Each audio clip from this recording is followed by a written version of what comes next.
Bismillahirrahmanirrahim. Kita akan coba bahas tentang penyelesaian sengketa waris dan harta bersama melalui mediasi. Dari dua makalah yang saudara sajikan, ya, Bapak tidak melihat sebetulnya menawarkan sengketa apa sebetulnya yang didiskusikan. Ini kan mata kuliahnya hukum penyelesaian sengketa, ya. Jadi tolonglah makalah yang didiskusikan itu Anda mengangkat satu sengketa, ya, satu sengketa, kemudian sengketa itu diselesaikan. Nah, coraknya entah melalui litigasi maupun dengan cara mediasi. Nah, hari ini kita akan bicarakan bagaimana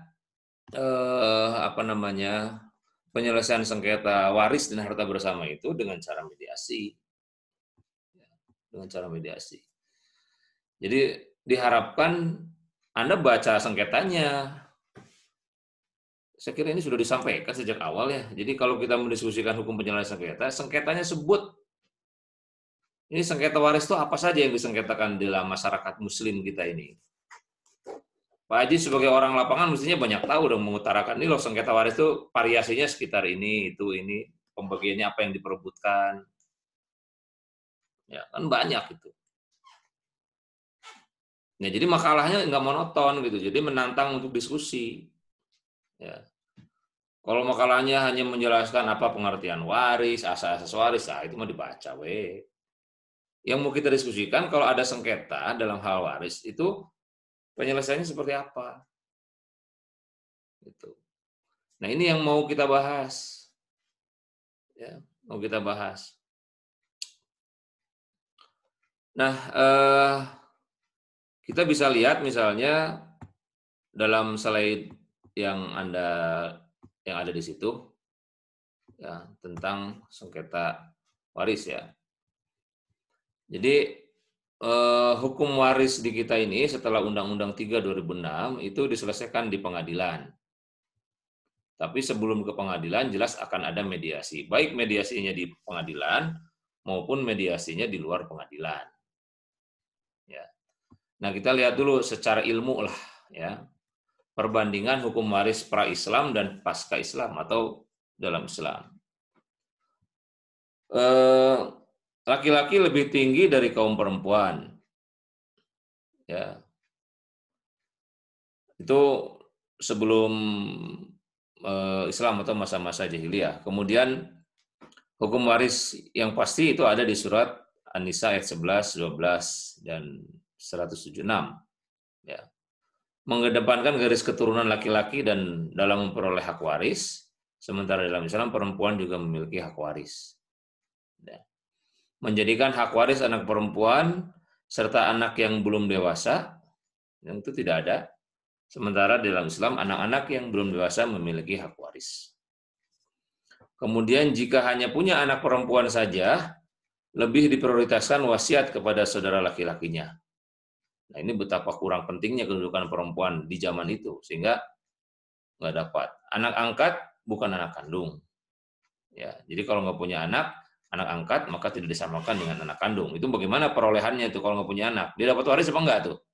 Nah, ini kita diskusikan tuh. Gimana kalau ada sengketa, si anak angkat ini ingin dapat warisan? Ya, melalui jalur apa itu penyelesaiannya? Nah, jadi tolong variasi diskusinya lebih mengarah ke situ. Ya. Kemudian pengangkatan anak berimplikasi pada hubungan nasab dan waris. Itu di zaman pra-Islam.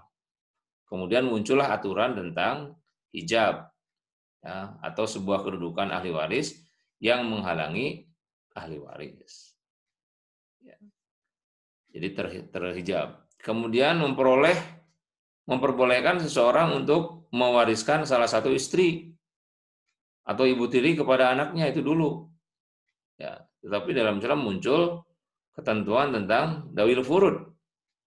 Ya.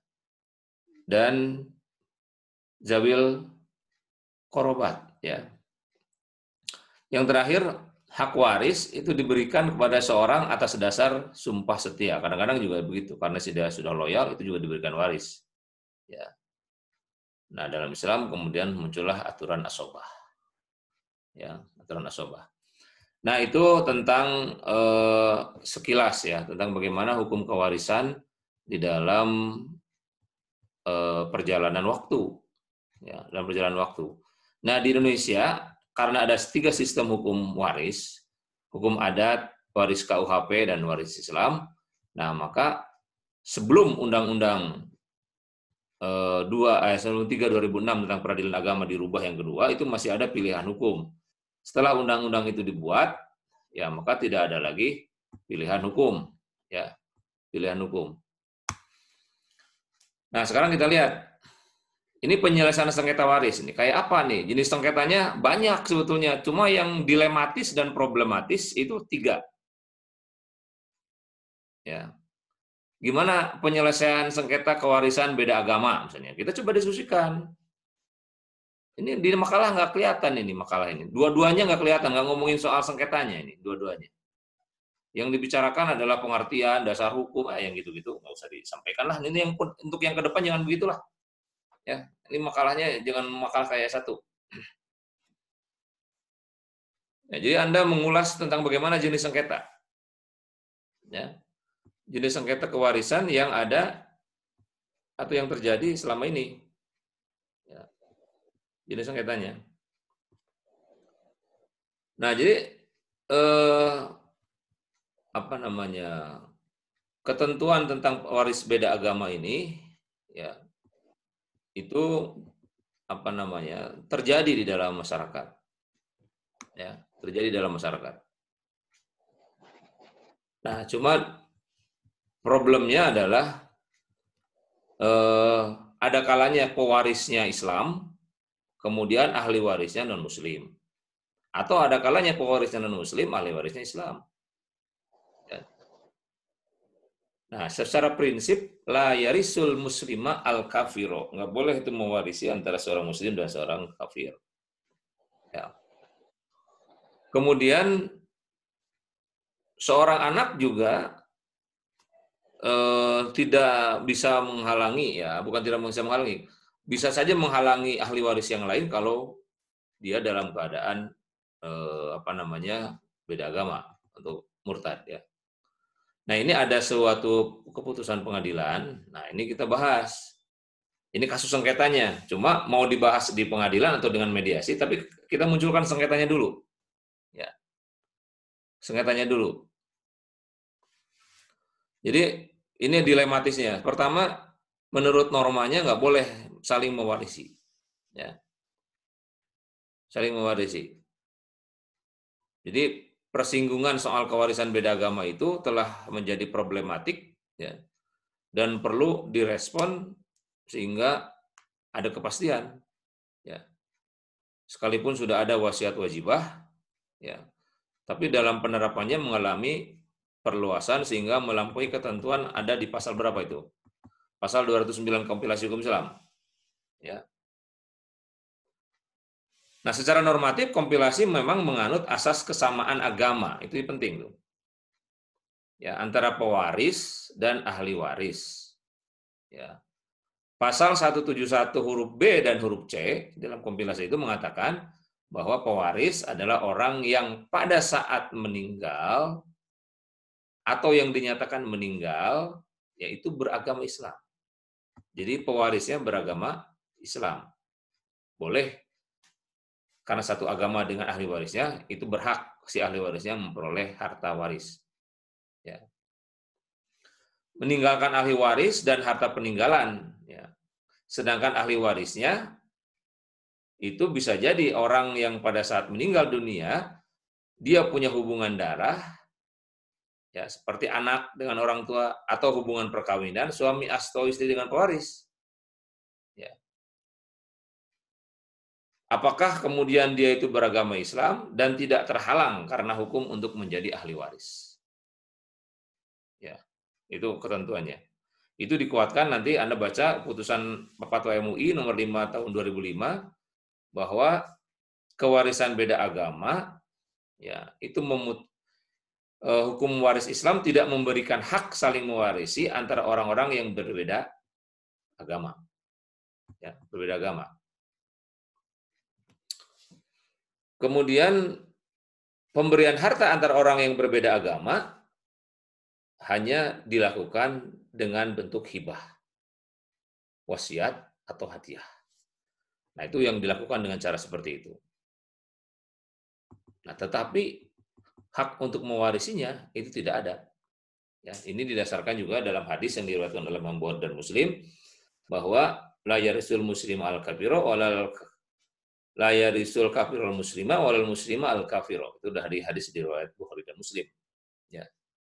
Nah, ini problem penerapan hukum waris beda agama ini, yang pewarisnya non muslim dan ahli warisnya muslim nih ya, pewarisnya non muslim, pewarisnya ahli warisnya muslim.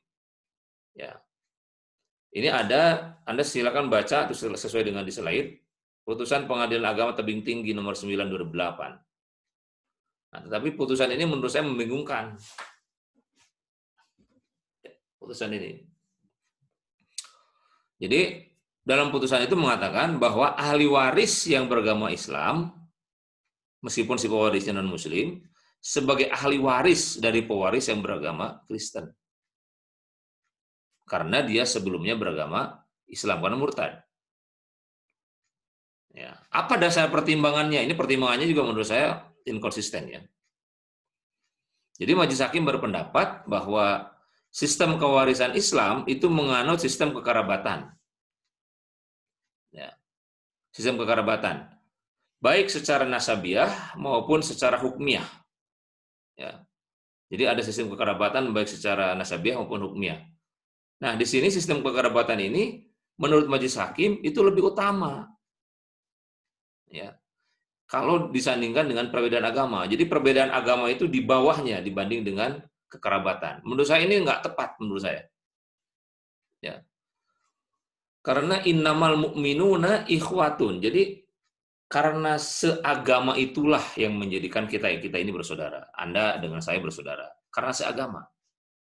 Makanya hak mewarisi itu bisa jadi seagama, bisa jadi diperoleh dari pewaris kalau dia seagama.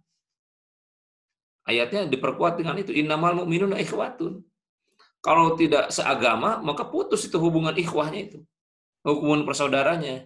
Nah, di sini Majelis Hakim melihat karena kekerabatan itu adalah pertimbangan yang utama, maka itu lebih dikedepankan daripada perbedaan agama. Ya. Jadi sebagai penghalang mewarisi, perbedaan agama oleh Majelis Hakim dikesampingkan. Ya. Karena dia melihat bahwa selain ada aspek ibadah dalam hukum waris itu, juga ada aspek hukum muamalahnya. Ya. Sehingga kekerabatan antara seorang dengan seorang itu tidak boleh dihapus, sekalipun agama mereka berbeda. Nah, ini pertimbangan Majelis Hakimnya. Dia mengenyampingkan itu. Ya. Oleh karena itu seorang anak mesti mengakui ibu kandungnya sekalipun ibu kandungnya itu tidak satu agama dengannya. Nah, Islam tidak mengajarkan permusuhan dengan memutus hubungan, ya. Baik horizontal dengan non-muslim, terlebih-lebih mereka itu yang sepertalian darah. Ya, kalau saya kembali, orang non-muslim itu, orang yang tidak seagama itu menjadi penghalang kewarisan. Ya. Kemudian pertimbangan yang kedua, bahwa penghalang kewarisan karena beda agama itu dalam kewarisan Islam menurut Majelis Hakim itu harus dilihat secara cermat katanya gitu ya. Itu pendapat Majelis Hakim. Ya. Jadi pendapat yang tadi yang pertama dia mempertimbangkan aspek kekerabatan itu lebih utama daripada hukum Islam. Daripada seagama. Ya. Jadi kalau seorang ingin menjadi ahli waris, nah ini nggak konsisten nih. Perbedaan agama itu ditujukan semata-mata kepada ahli waris. Kalau seorang ingin menjadi ahli waris, ya, maka untuk mendapatkan harta warisan dari pewaris, jangan sekali-kali dia berbeda agama. Ya. Kalau hal itu terjadi, ya, maka non-muslim tidak dapat menuntut agar dirinya menjadi ahli waris. Jadi si ahli waris yang non-muslim nggak boleh, tapi kalau yang Islam boleh nuntut, kira-kira gitulah. Sesuai dengan keputusan ini. Ya. Nah, itu pertimbangan keduanya.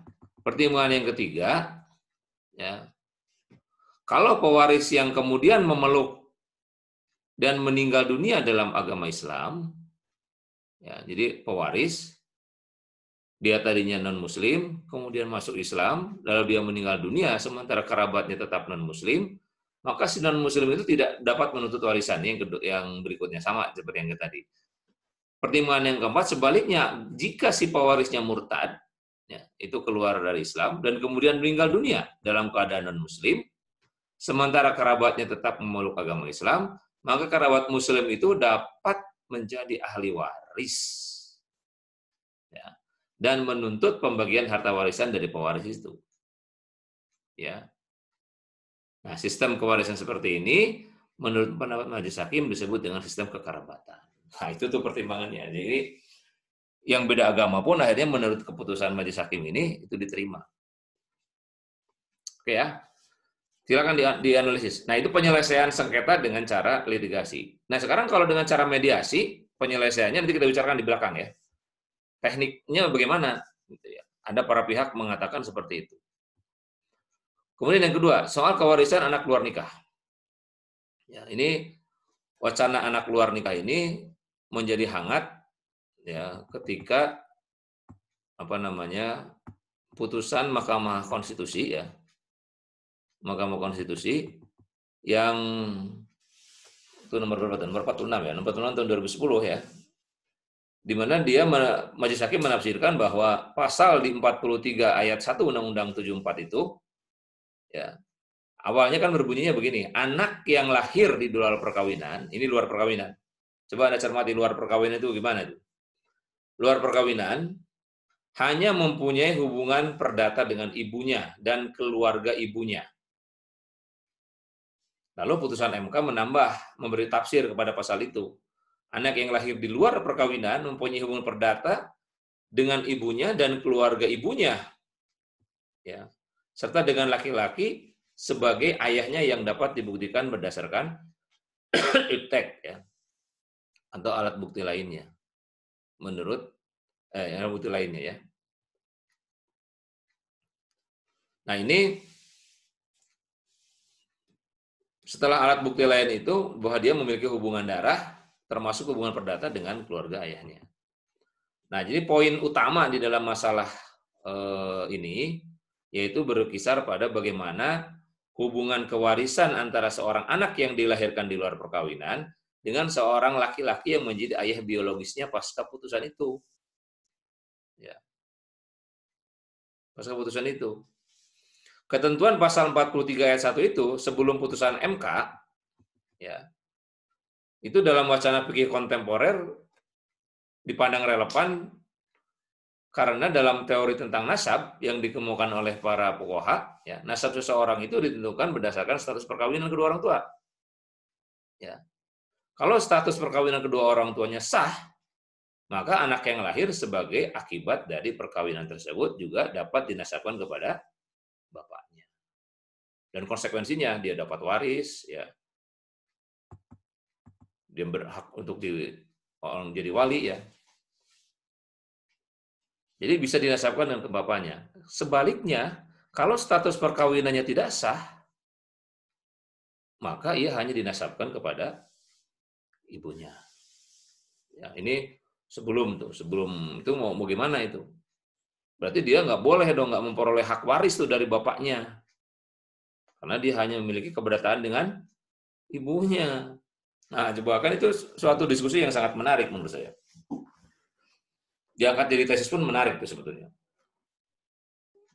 Ya, jadi Anda ingin membongkar dasar-dasar hukumnya, kenapa hanya memiliki hubungan perdata dengan ibunya. Kalau menurut saya gini ya, pasal 43 Undang-Undang 174 itu. Jadi, pasal itu lahir ya, menurut saya, itu lahir ketika ada kasus si perempuan itu nggak jelas suami bapaknya atau laki-laki yang menghamilinya. Gitu. Mungkin karena dulu susah untuk membuktikan siapa bapaknya karena dia berzinah dengan beberapa laki-laki, ya. Sehingga susah itu bapaknya itu mana. Dia bingung, dia tuh hamilnya dari laki-laki yang mana. Nah, karena nggak jelas dari laki-laki yang mana, maka keluarlah putusan itu. bahwa dia hanya memiliki hubungan keperdataan dengan ibunya. Nggak jelas bapaknya yang mana ini. Nah, tapi karena sekarang dengan adanya teknologi yang memungkinkan tes DNA itu, bapaknya kemana, nah itulah yang menjadi apa namanya yang menjadi dasar bisa dinasabkan dengan ayah biologisnya. Nah, sekarang kalau misalnya jelas si suaminya yang menghamilinya si A, ya, kemudian juga kemudian dia punya anak, maka kalau menurut undang-undang tadi dibaca secara utuh seperti itu bebannya kepada perempuan berat. Ya. Mestinya si anak itu lahir hanya memiliki hubungan keperdataan saja dengan ibunya, dengan bapaknya nggak memiliki hubungan apa-apa. Berarti dengan hak mewarisi juga nggak ada. Ya. Nah itu ya. Nah jadi pandangan inilah yang kemudian misalnya nanti Anda lihat dalam kompilasi hukum Islam ya, dalam pasal 100 itu dikatakan bahwa anak yang dilahirkan di luar perkawinan itu mempunyai nasab dengan ibunya dan keluarga ibunya. Ya. Ya, sehingga pengaturan waris dari anak biologis yang hanya memiliki hubungan kewarisan dengan ibunya dan keluarganya itu ada di dalam pasal 186. Ya. Oke, 26. Nah, ini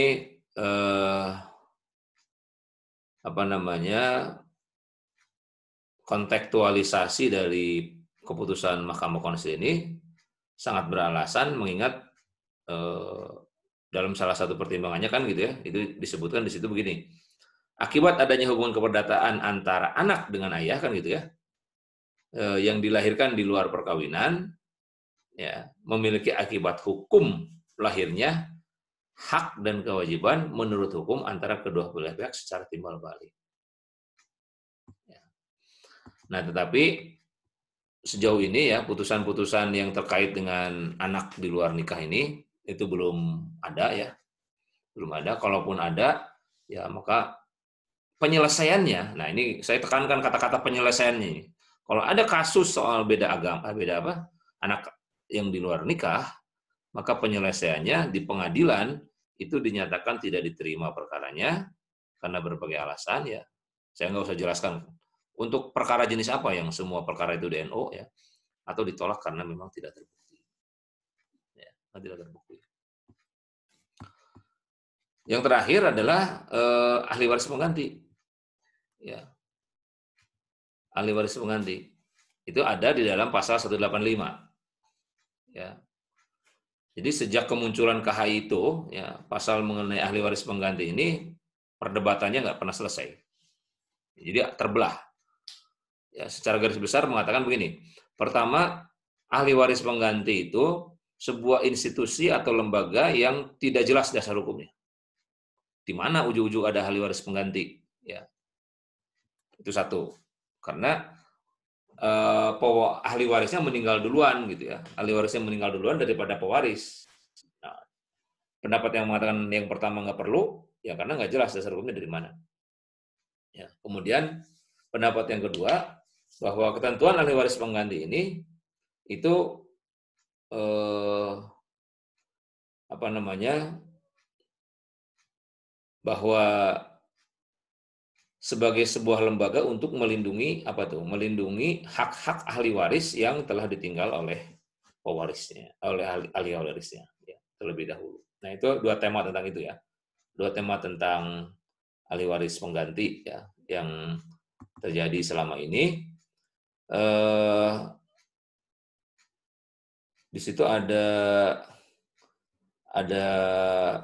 putusan kasasi ya nomor 20 2014. Jadi menolak kedudukan ahli waris pengganti, sementara di putusan tahun 2012 bahwa kedudukan ahli waris pengganti itu eksis ya. Dan perlu ya. Sehingga putusan ini menjadi putusan jurisprudensi ya. Jadi putusan jurisprudensi ya. Itu ahli waris pengganti. Baik, kemudian harta bersama. Nanti ini kita belum bicarakan mediasinya ya. Belum bicarakan mediasinya. Wah, nggak akan keburu kayaknya nih. Kewarisan beda. Oh, oke, udah. Ini harta bersama dalam perkawinan. Menurut hukum Islam, bla bla bla bla ya, harta bersama ini Al-Quran memang tidak mengatur harta bersama suami istri. Ya, sebentar ini pindahin ke atas. Nah, tidak diatur tentang harta bersama suami istri. Ya. Kemudian harta kekayaan dalam perkawinan atau harta campuran itu ada di dalam pasal 1 huruf F kompilasi hukum Islam. Jadi harta yang diperoleh, jadi harta syirkah, harta bersama itu harta bareng-bareng. Ya. Suami istri selama dalam ikatan perkawinan disebut harta bersama tanpa merosalkan terdaftar atas nama siapapun. Macam harta suami istri itu dari asalnya itu harta bawaan. Jadi harta yang dibawa masing-masing oleh mereka, ya. Kemudian sebelum mereka menikah, baik atas usaha sendiri maupun dari pemberian, itu harta bawaan. Ya.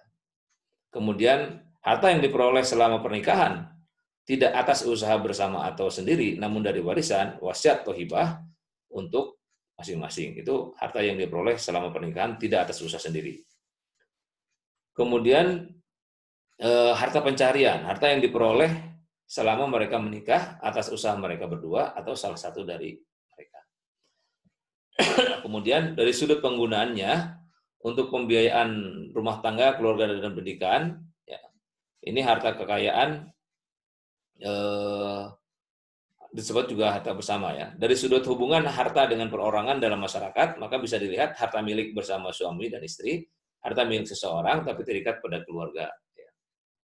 Nah, dalam Undang-Undang Perkawinan pasal 3536 kemudian 8586 KHI tidak ada percampuran antara harta suami dan harta istri karena perkawinan. Nah, ini membingungkan pasal ini sebetulnya. Ya. Adanya harta bersama suami istri dalam perkawinan tidak menutup kemungkinan adanya harta milik masing-masing. Ini membingungkan pasal ini.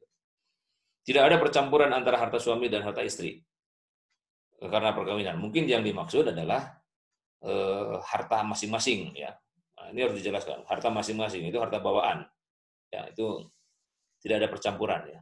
Harta yang diperoleh, ya. Harta kekayaan dalam perkawinan poligami ini, harta bersama masing-masing terpisah dan berdiri sendiri. Dihitung sejak berlangsungnya akad perkawinan kedua, ketiga, dan keempat. Ini kabar baik ini sebetulnya, ya, ketentuan pasal ini itu. Kabar baik bagi istri pertama. Nah, jadi kalau istri pertama Anda ini kurang beruntung, kehidupan ekonominya, oke 10 menit lagi ya. 10 menit lagi nih. Keburu kayaknya waktunya nih. Banyak sekali yang harus disampaikan. Kurang beruntung, ya, kurang beruntung, maka harus dorong suaminya untuk berpoligami. Kalau yang istri yang kedua, ketiga, keempatnya secara finansial lebih menjanjikan. Karena harta bersamanya itu istri pertama bisa kebagian loh. Ya. Jadi siapa bilang bahwa perkawinan poligami itu merugikan? Menguntungkan loh. Kalau istri kedua, istri ketiganya kaya, ya, maka cari yang 3B. Paham Anda 3B? Ya, bager, ya, benghar, terus budget. Budget. Itu kayak untuk harta bersama, untuk perkawinan yang poligami untuk harta bersama. Kemudian penggunaan harta kekayaan dalam perkawinan, oke ini nggak usah lah ya. Penyelesaian harta bersama dalam perkawinan. Begini, ini dalam penyelesaian sengketa harta bersama dalam perkawinan, itu ada kalanya para pihak menyepakati bagian harta bersama akibat perceraian, tidak menyepakati ya. Sehingga akhirnya dia ingin putusan hakim. Ada juga yang menyepakati pembagian harta bersama dengan perolehan setengah bagian masing-masing. Misalnya hartanya 1 miliar bagi 2, 500. Ya, itu sepakat. Ya. Ada juga yang menyepakati pembagian harta bersama itu secara proporsional. Ya, karena istrinya lebih besar income-nya, kemudian dia berhak dapat 70%, apalagi kalau istrinya nusuk, misalnya keluar dari rumah, nah kemudian si harta-hartanya itu milik suaminya. Ya, itu milik suaminya. Nah, ini cara pembagiannya seperti itu kalau terjadi sengketa harta bersama. Nah, ini yang tadi nggak ada ulas itu urusan-urusan yang begini nih. Ya. Jadi penyelesaian sengketa harta bersama dalam perkawinan itu endingnya tidak disepakati bagiannya, ya nggak sepakat pokoknya pembagiannya. Ya. kemudian disepakati pembagiannya setengah bagian masing-masing, dan yang terakhir adalah pembagiannya secara proporsional. Kenapa secara proporsional? Bisa jadi istrinya lebih besar atau suaminya lebih besar. Suaminya lebih besar kalau istrinya nusus. Ya, istrinya nusus. Nah, kita sekarang ke mediasi. Ya. Jadi terhadap sengketa-sengketa harta bersama dan kewarisan yang tadi, kita fokus misalnya soal sengketa beda agama, kemudian juga anak luar kawin, kemudian juga wasiat wajibah, ya. Kalau ada perkara itu diajukan ke mediasi, ya, maka ya cara penyelesaiannya kan tadi kita sudah bicarakan ya, mau seperti apa pembagiannya ya. Yang pertama misalnya begini. Ya, kalau ini mediasinya ya. Jadi mediasi itu baik dalam harta bersama maupun dalam perkawinan itu adalah teknik bagaimana kita melakukan perundingan. Ya. Jadi kalau ada pihak datang ke mediator, ya ini mediatornya kita fokuskan di pengadilan lah ya, bukan di luar pengadilan. Meskipun tadi Anda menyebut misalnya diselesaikan dengan tokoh agama, ya apakah itu bisa juga disebut mediator?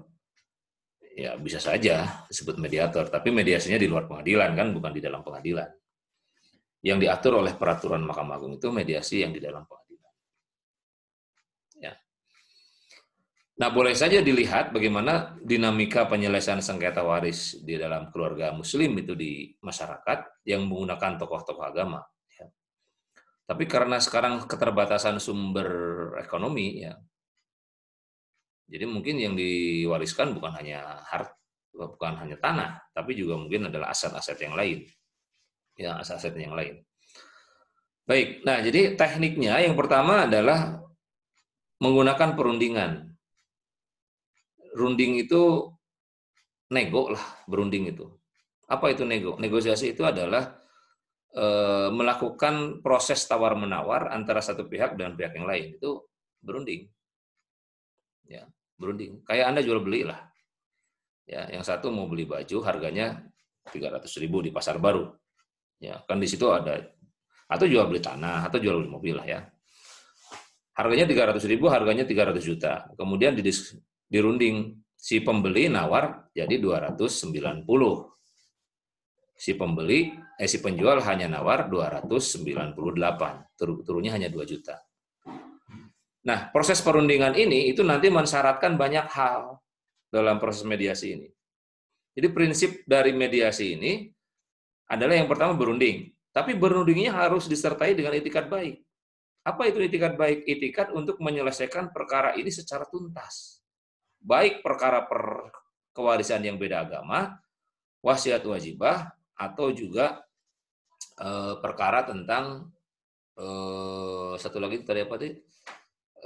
Anak di luar nikah. Ya. Nah, prinsipnya yang hadir di meja perundingan adalah mereka-mereka yang harus punya itikat baik. Ya, biasanya di soal-soal harta benda, baik waris maupun harta bersama, itu mereka lebih lunak, meskipun tidak selalu ya. Tidak selalu. Dia tidak selalu ingin melunak. Karena ada juga, saya menangani beberapa kali ya kasus kewarisan secara mediasi ini, nggak berhasil juga. Ada yang tidak berhasil karena sama, dianya tuh nggak punya anak. Jadi suami istri nggak punya anak, ya nggak punya anak, kemudian dia ngangkat anak angkat. Nah, suaminya meninggalkan ahli-ahli waris yang lain, saudara-saudara kandungnya. Maka ya itu tadi disebut dengan wasiat. Dia berhak mendapat bagian dari ahli waris itu, termasuk karena dia ada anak angkat, maka anak angkat itu tidak bisa dapat waris kecuali didapat wasiat wajibah atau hibah atau wasiat ya. Atau wasiat.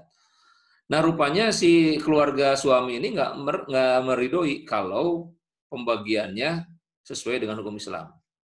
Kenapa? Nah, di sini mulai banyak kerumitan-kerumitan.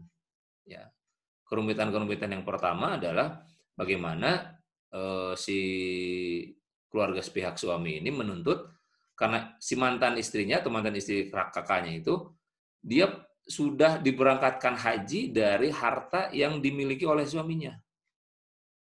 Nah, jadi dengan pembagian itu adalah harta bagian. Nah, si istrinya nggak sepakat itu sebagai harta waris karena suaminya belum meninggal.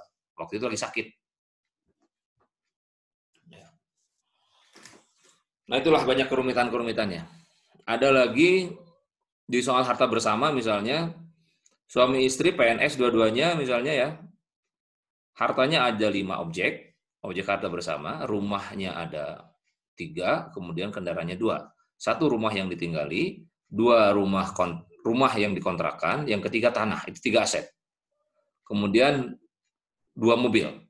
Nah, 5 aset ini semuanya ngutang. Lalu datang ke mediator dengan ingin diselesaikan dengan cara mediasi, gimana cara membagi harta bersama ini? Saya katakan, harta bersama itu adalah harta yang tidak ada sangkut paut dengan pihak ketiga. Ini harta mobil, harta rumah, semuanya bersangkut paut dengan pihak ketiga, yaitu pihak bank. Karena mereka nyicil ke bank, hutang-hutangnya. Oleh karena itu ini nggak bisa dibagikan. Mereka kaget. Loh Pak, kenapa nggak bisa dibagikan? Mau dibagikan bagaimana? Ada pihak ketiga bank yang ikut ngatur nanti di situ. Kalau saya bagikan, kesepakatannya setengah-setengah, nanti bank kebagian berapa? Nah, akhirnya mereka tidak bisa melaksanakan itu, melaksanakan mediasi.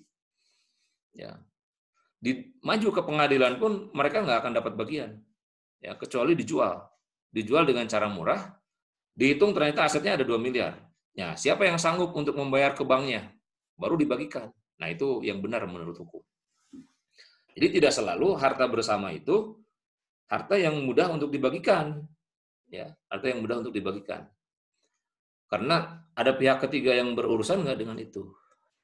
Ya. Baik, saudara, ini waktunya tinggal sedikit lagi ya. Saya kira ini dulu ya penjelasan kita pada hari ini. Ya, mudah-mudahan ada manfaatnya ya dari apa yang disampaikan. Kalau ada yang mau bertanya, silakan di grup WA aja. Kita akhiri sampai sini. Assalamualaikum warahmatullahi wabarakatuh. Waalaikumsalam warahmatullahi wabarakatuh.